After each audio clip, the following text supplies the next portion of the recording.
ክቡር ዶክተር ደሳለኝ ሰፋ ያለ የጥያቄ መቅድም ካነበቡልን በኋላ አንድ ጥያቄ ጠይቀዋል።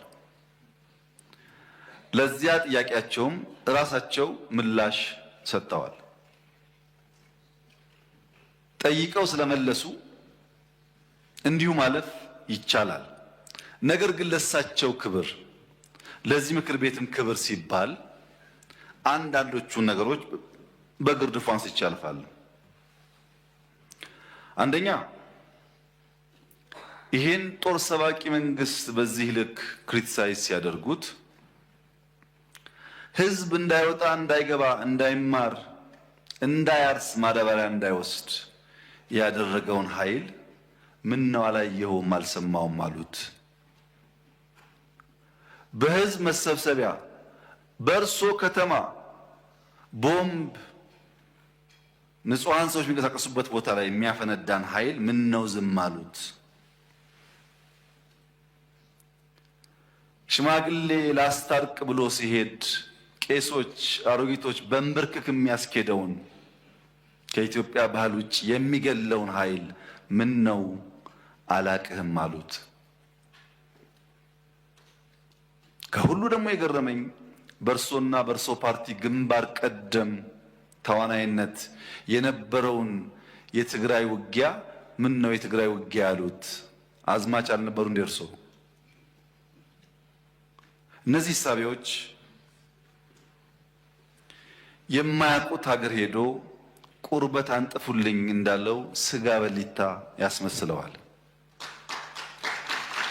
ይሄ ተገቢ አይመስለኝም። በእኛ በኩል ያለውን ክሪቲክስ ችግር የለውም እንፈትሸዋለን። እርሶ ግን ትንሽ ሚዛን ቢጠብቁ ጠቃሚ ነበር ብዬ አስባለሁ። ምክንያቱም ለሰላም ምን ያክል ጥሪ እንዳደረግን በዚህ ቤት ጭምር ስለሚያውቁ። ሌላው በጣም የገረመኝ ጉዳይ የእርሶ መንግስት በቄስ ሞገሴዎች ውዳሴ ያሉት እኛ ሰፈር ፊት አውራሪ መሸሻ የሉም፣ ቄስ ሞገሴዎች ምን ያደርጋሉ ነው። ቄስ ሞገሴ ፊት አውራሪ መሸሻ በሌሉበት ህልውና እንደሌላቸው ስለሚታወቅ ባይሆን እኛ ጉዱ ካሳዎች ብንባል ያምር ይሆናል እንጂ ቤት በኩል ነው ቄስ ሞገሴዎች እኛ ሰፈር የሚታዩት። ምክንያቱም እኛ ትናንትናን ናፋቂዎች፣ ትናንትናን ለማጽናት የምንሸረግድ ሰዎች ሳንሆን ነገን ለልጆቻችን ለመስራት መጋፈጥ የማይጋባንን ጉዳዮች የምንጋፈጥ ለውጥ ፈላጊዎች ነን። ጉዱ ካሳዎች ነን። ይሄንን እሳቤውን እዚህ ቤት የነበሩት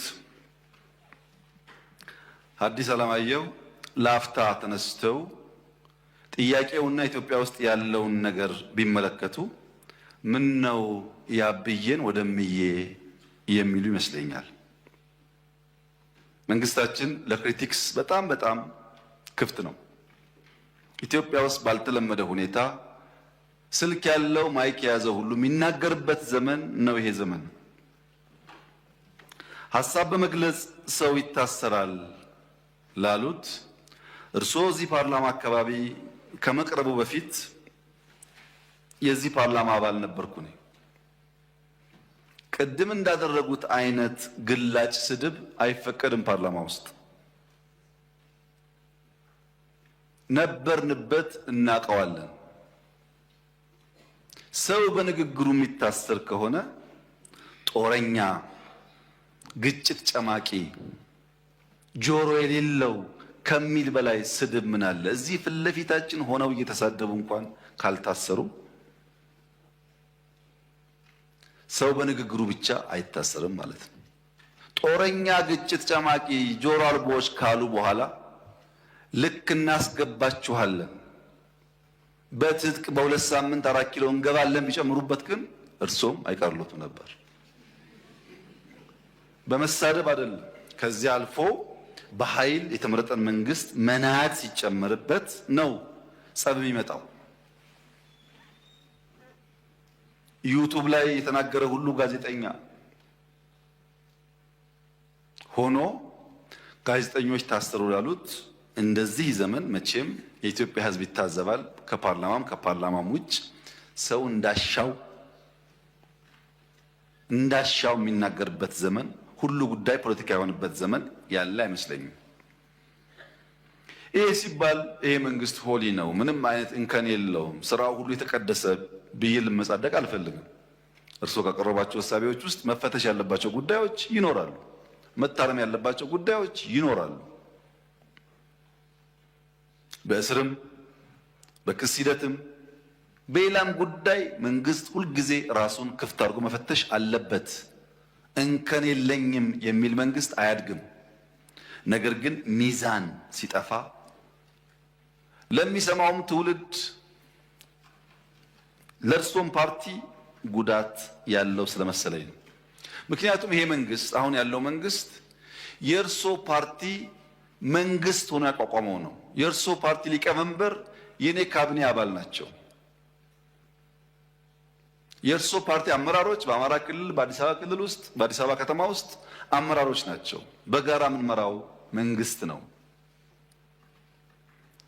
እናንተም ስላላችሁ እኛም ስላለንበት ሰዎችም ስለሆን ስንፍናዎች ይኖራሉ፣ ድካሞች ይኖራሉ፣ መታረም የሚገባቸው ጉዳዮች ይኖራሉ። ለምሳሌ ጦርነት በሚመለከት ወደ ኋላ መለስ ብለው የኢትዮጵያን የ100 ዓመት ታሪክ ይመልከቱ። በ100 ዓመት ጊዜ ውስጥ 7 ዓመት ሙሉ ከአንድም ጎረቤት ጋር ያልተዋጋ ብቸኛው መንግስት የኛ መንግስት ነው። ባለፉት 7 ዓመታት ከየትኛውም ጎረቤት ጋር አንድ ጥይት አልተኮስም። እኔ በታሪክ የማውቀውን ሳይሆን በአካል የማውቀውን ግን ላስታውሰው።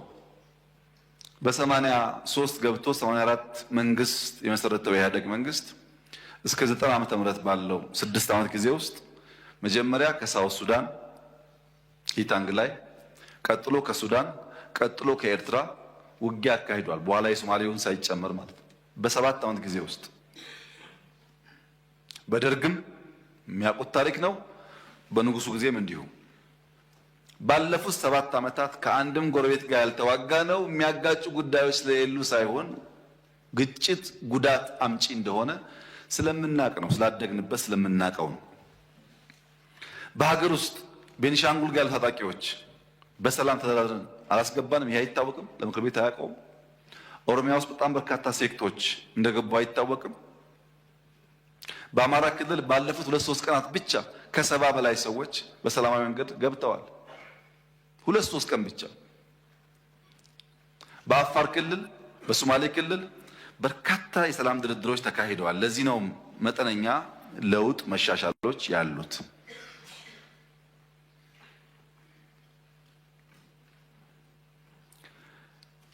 ስለታሰሩ እስረኞች ያነሱት ይህ ፓርላማ እነዚህን እስረኞች ስንቴ ጎበኛቸው?